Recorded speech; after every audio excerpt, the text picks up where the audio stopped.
New Super Mario Bros. Is a game series I love to hate, because as a kid I enjoyed playing the old 2D Mario games, and when I heard that Nintendo was going to resurrect them for the newer systems, I was so happy I cried.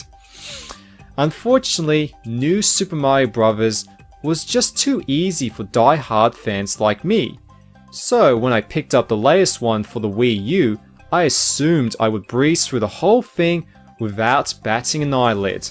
Of course, I was dead wrong, since New Super Mario Bros. U kicks your ass.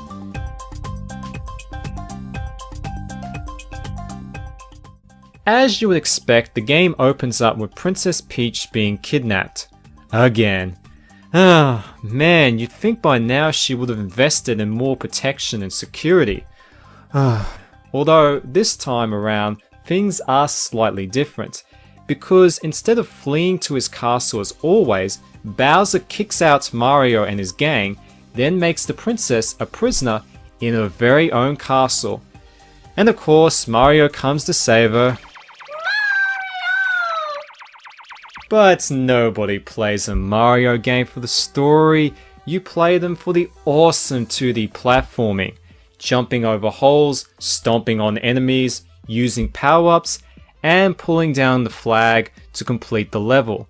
In many respects, New Super Mario Bros. U feels like an expansion. Even most of the music has been recycled from previous games. Really, Nintendo, is it that difficult to compose some new music? Of course, it's the amazing level design and hard difficulty that separates this Mario game from its peers. It's not like the lost levels in terms of difficulty, but it's fair and really satisfying to play through a Mario game that isn't afraid to challenge you. Fans of Super Mario World will appreciate the single massive world map and the return of different colored versions of Yoshi.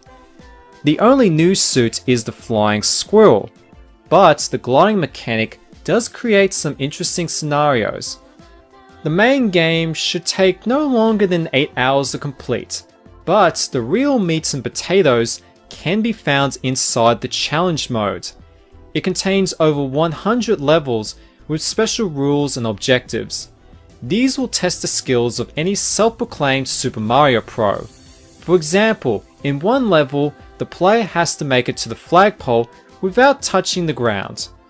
You can achieve this by playing hopscotch on the enemies. Of course, that's easier said than done.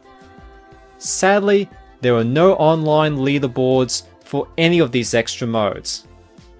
Like the New Super Mario Bros. On the original Wii, you can play through the entire game with up to 4 players. Unfortunately, it's strictly offline.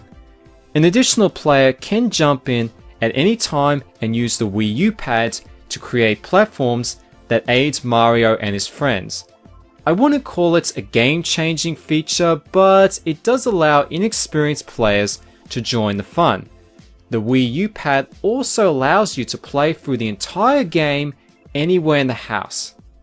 In summary, New Super Mario Bros. U plays it safe by sticking to the Mario formula that everybody loves.